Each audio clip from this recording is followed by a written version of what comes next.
Hello, thanks for joining us again today. Well, it is Tuesday, it's June the 30th.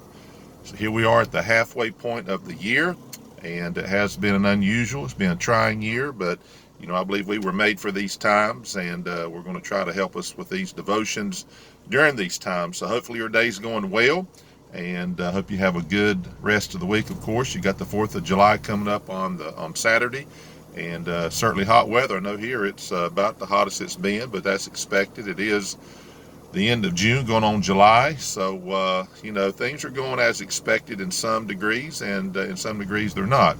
But either way, God's still on his throne, and we're going to try to be a help to you during these times. Now, I thought I would take at least 3 different devotions because on Friday I'm going to have a patriotic emphasis, obviously because of July the 4th, Independence Day on Saturday. But I thought I'd take at least 3. I thought, well, maybe I'll take more. Maybe after the 4th I may continue these. But sometimes you can be overwhelmed with the same subject matter. But it is interesting to find in the Bible the darkest days has brought some very shining moments, and the tide has turned, so to speak. And so we're going to look at some of those stories. One of the ones I look at today, it's not as well known as some of the ones we could bring up, but it certainly is it's a wonderful story to help us during these times. So it's a little bit lengthy. I'm going to try to explain it without using a lot of time just for the explanation part. But to be honest with you, the explanation is basically the devotion itself in many ways.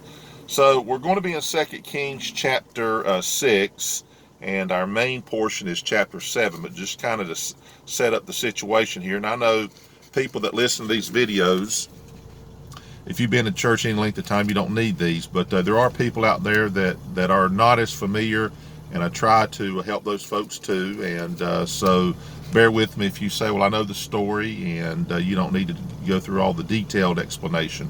Well, just bear with me on this, and sometimes it's just a good reminder also. We're in 2 Kings, of course, but this time in the Bible we're going to be reading, Saul has passed off the scene, David has passed off the scene, Solomon has passed off the scene.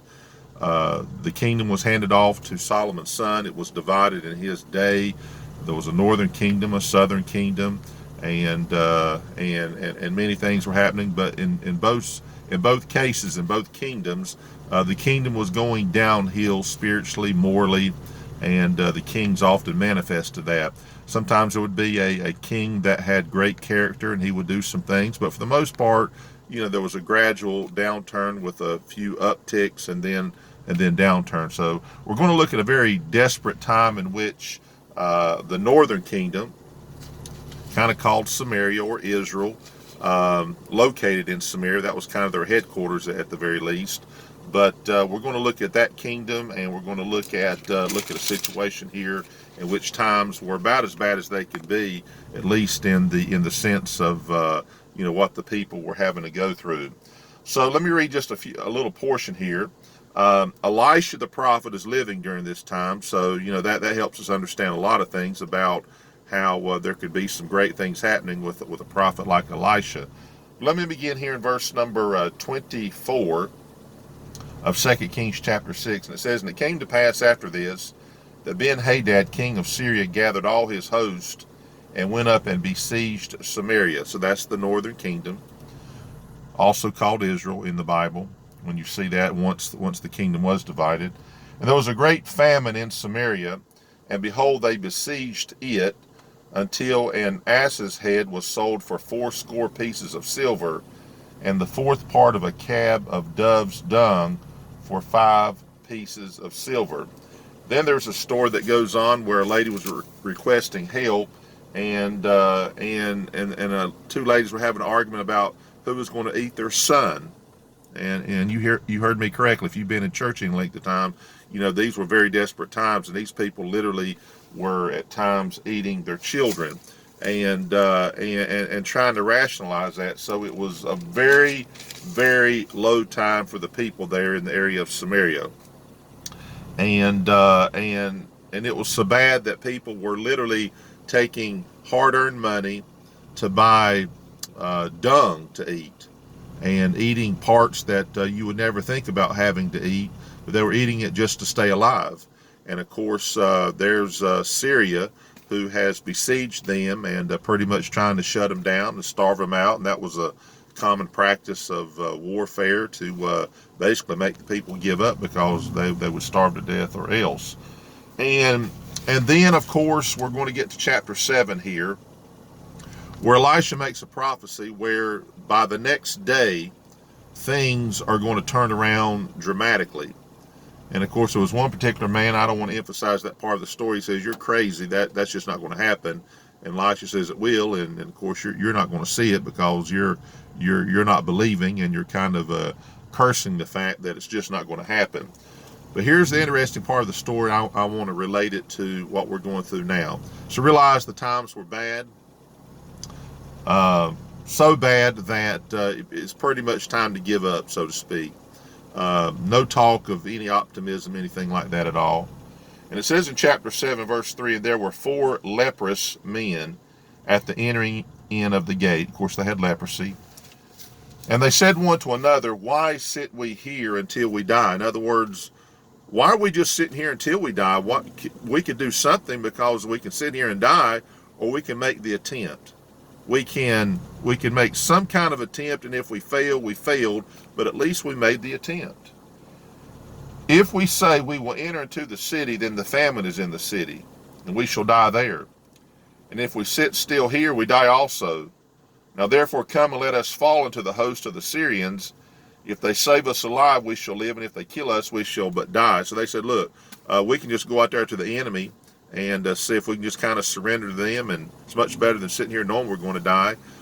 Let's do that, and if we die, we die, but it's better than just sitting here knowing we're going to die of starvation. Imagine, they have leprosy, and imagine how uncomfortable and how ill they were to start with.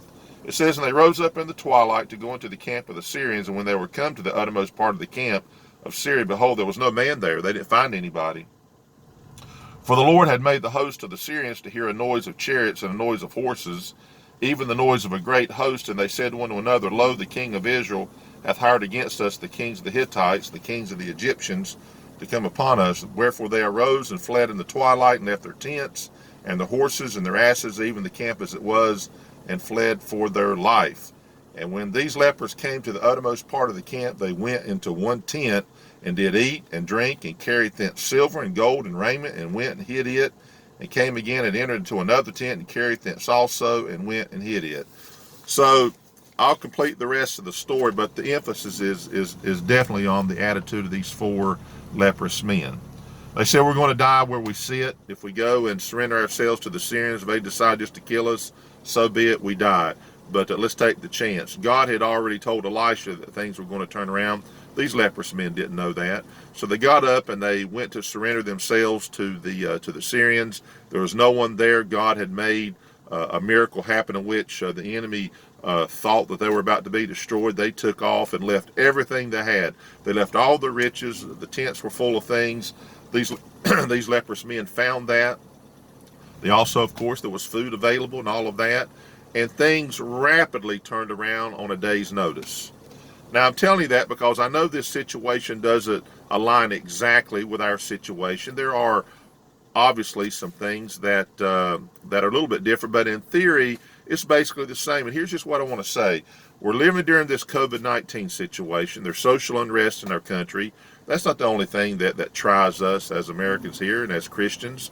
But those are the 2 biggest things here. And there's been dramatic changes, and things we have never seen happen are happening. And people are beginning to be very discouraged, and they're beginning to be fearful, and they're withdrawing, so to speak, to the point where it's almost like there's no advancing at all. It's almost like, let's put the will of God on hold because we're not able to do anything. And that's just not the case.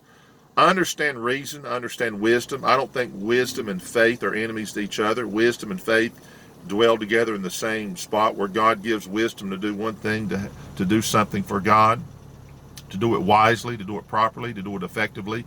God gives us wisdom to do that, but he also gives us great faith to make the advances when we obviously wouldn't do it without that faith.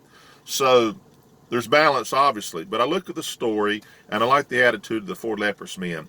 You know, God put this in the Bible for us to see this and to be encouraged by it and to give us a charge, to give us something to say, I'm going to go forward.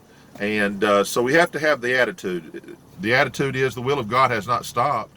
God still wants Christians to be spreading the gospel. Now, you may have to do it in a little bit different way. You may have to do it with some tweaks here and there, but the point is we need to get the gospel out.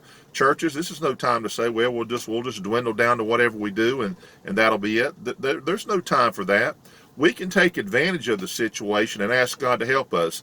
He's allowed it, possibly even brought it upon us because of a variety of reasons, but whatever the reasons are, here we see it and we can say, you know what, we're just going to, in the proverbial sense, we're just going to die.